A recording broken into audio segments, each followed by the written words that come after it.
Good day, I am Christian Gonzalez from BSHM 2B.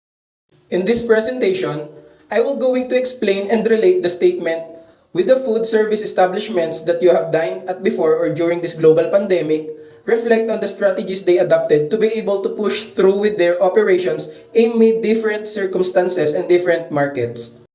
Even we're in the midst of the pandemic, I visited different food establishments. I noticed the changes happened on the particular food establishments I visited because it's not my first time to eat at that particular food establishment. Here are the food establishments I visited during pandemic. The Lomi Sisig located at San Antonio, Quezon, and the McDonald's in Chaong, Quezon branch. Here are the changes or adjustments I noticed. At Lomi Sisig, the arrangement of tables, signage such as no face mask, no entry, which is not there before pandemic, logbook, and washing area. At McDonald's, the arrangement of tables, logbook, signage such as no face mask and no face shield, no entry, which is not there before pandemic, sanitation area, circle marks on the floor. This is where the customers who order food have to stand or take their places. Some of the strategies I noticed there adopted are the Porter's generic strategies, the cost leadership strategy, differentiation strategy, and focus strategy. The food establishments I dined before and during pandemic, such as the Lomi Sisig and McDonald's, adopted these strategies.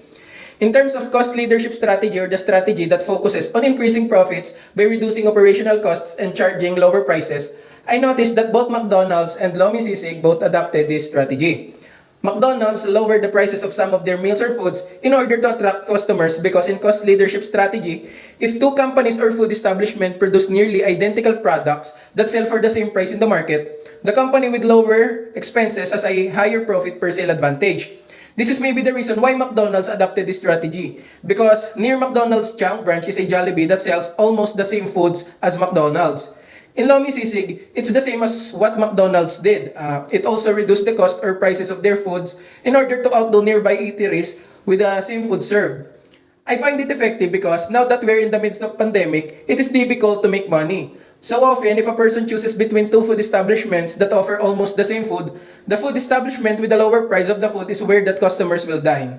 On the other hand, in differentiation strategy, or the strategy that focuses on making a company service being attractive and unique in comparison to those of its competitors, some of the things that McDonald's did in order to become unique and attractive to the customers is they created a promo in which if you are or the customer is fully vaccinated, he or she will get a free sundae. And I saw that it is very effective to market people now that we're in the middle of the pandemic, where the citizens is required to be vaccinated. Aside from this promo, they also changed the layout of the arrangement of their chairs and tables, which is more relaxing now than before pandemic because they prioritize the space of customers from each in order to give customers the reassurance that they will be infected by other customers who are sick. In Lomi Sisig, aside from the promo for those fully vaccinated customers, they make their establishment colorful and Instagrammable because they put wallpapers that is good as a background for selfies, and I saw that this thing is effective especially for millennial customers.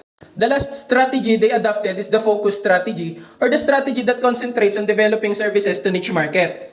Its aim will be to meet customer needs by providing something special and extra that the customers cannot get anywhere else. Even though McDonald's food is for everyone and that focuses on specific customers, the service they offer this pandemic is focused for those customers who are vaccinated. They prioritized customers who have at least first dose of vaccine. Their food is for everyone, but some of their service depends on what are the needs of the customers, which means they focused on providing what the customer needed.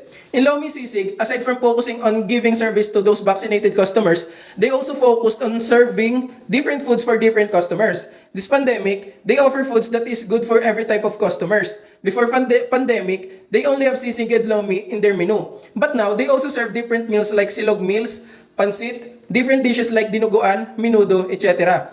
It only shows that they focused on giving the customers what they want. Other things that is adopted and considered by the food establishments where I dined at during this pandemic in order to continue their operation. Number one, provide different signage. Signage like no face mask, no entry, no face shield, no entry, observe social distancing, etc. Number two, having a logbook. Almost every food establishments now have their own logbooks. And this logbook is not for the employees. It is for the customers. This is where the customers write some of their personal information like name, address, contact number, and body temperature. Number three, sanitation area. I noticed that some of the establishments I dine or have sanitation areas where the customers can sanitize their hands and personal things like wallet, cell phone, etc.